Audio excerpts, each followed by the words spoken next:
Assalamu alaikum wa rahmatullahi wa barakatuh. Alhamdulillah, in this lesson, we're going to be speaking about the third type of noun that's marfu', which is the mubtada. The mubtada هو الاسم المرفوع العاري عن العوامل اللفظية. So in a very simple sense, the mubtada is the subject of the sentence. It's the subject of the sentence, so it's an ism that's going to come at the beginning of the sentence, and it's going to be the subject, the main idea of the sentence. Muhammadun kabir, Muhammad is the mubtada, it's come at the beginning of the sentence, it's the main idea, Muhammad is big. So Muhammad is the one who's receiving the information, he's the one that is being described, so he's the mubtada, he's the subject, he's the, the foundation of the sentence in a sense. So that is what the mubtada is in a very general sense. But in a more grammar-based sense, in a grammar definition sense, المبتدا هو الاسم المرفوع. The mubtada is the ism first and foremost. That's مرفوع.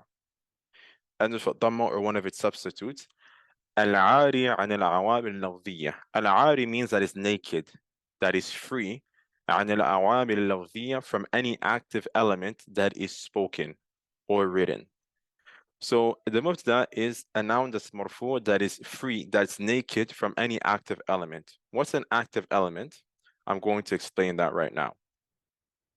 So awamil is the plural of عامل. What is عامل? If you remember back to إعراب, we know that إعراب هو تغيير أواخر الكلمة لاختلاف العوامل الداخلية عليها لفظا أو تقديرا. If you remember the definition of الإعراب, Al-I'rab is the change that you see at the end of the word because of the changing of active elements entering upon it. So the active element is the thing that is creating or the thing that is changing the i'rab of the word. The thing that's changing the ending of the word from a dhamma to a kasra, from a kasra to a fatha, from a dhamma to a sukun, and so on and so forth. So the ta'rif of the amil, ta'rif means definition. The definition of an active element is ma awjaba i'rab al-kalima. It is what creates and it is what changes, if you will, the i'rab of the word, the ending of the word. A كون آخرها, it being, its ending, the ending of the word being مرفوعا, ضمة, or منصوبا, or مجرورا, or مجزوما. So that is what the عامل, the active element is. And active elements are of two types, لفظي and معنوي. لفظي is an active element that is ينطق ويكتب. It is articulated and it is written. For example, fi. Fi is part of the huruf and jar. It's part of the prepositions like ana and min and ila, and the list goes on. And all these prepositions, they're an active element. Why? Because they change the ending of the word that comes after it from whatever it may be to a kasra. It makes it majrurun, right? So it's an active element because أوجب إعراب الكلمة, it changes and it creates, if you will, the إعراب of the word that comes after it. And more specifically, it is an active element that is لفظي, that is articulated. Because you say it, بيت becomes في بيت. What's the active element that changed the word بيت to بيت? في. في is ينطق ويكتب. It's something that is articulated, في, and it's also written down when you're writing. So it's an active element that's لفظي. But sometimes we're going to have active elements that are معنوي. معنوي means active elements that تدرك بالعقل, are understood theoretically with the mind. دون أن ينفذ به. But it's not actually يلفظ. It's not actually spoken or written. So an example of this is al-idafa.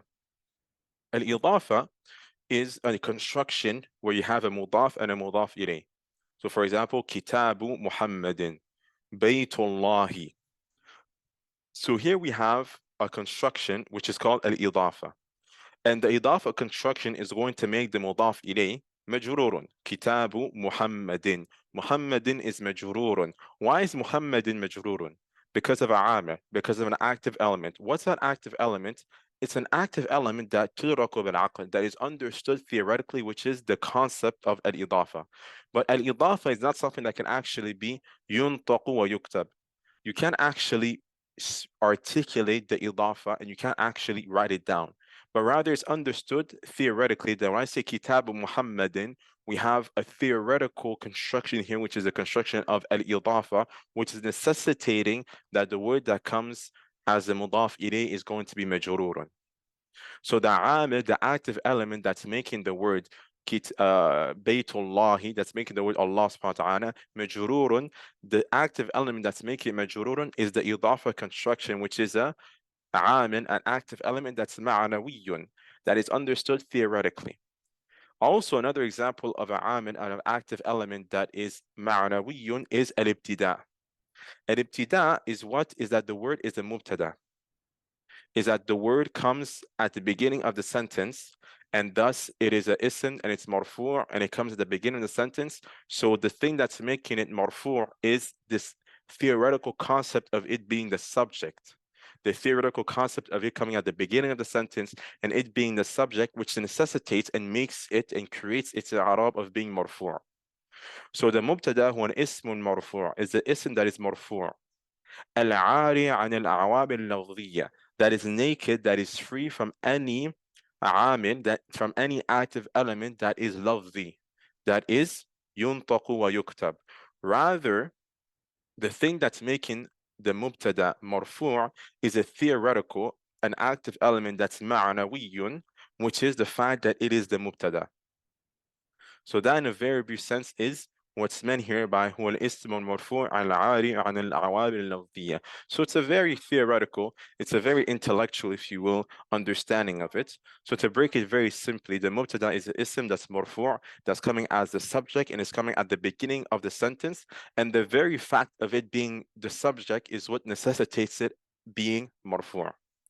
Now, the last point we want to talk about the mubtada is that the mubtada can either be a ism ظاهر or it can be a ضمير, just like the fa'il.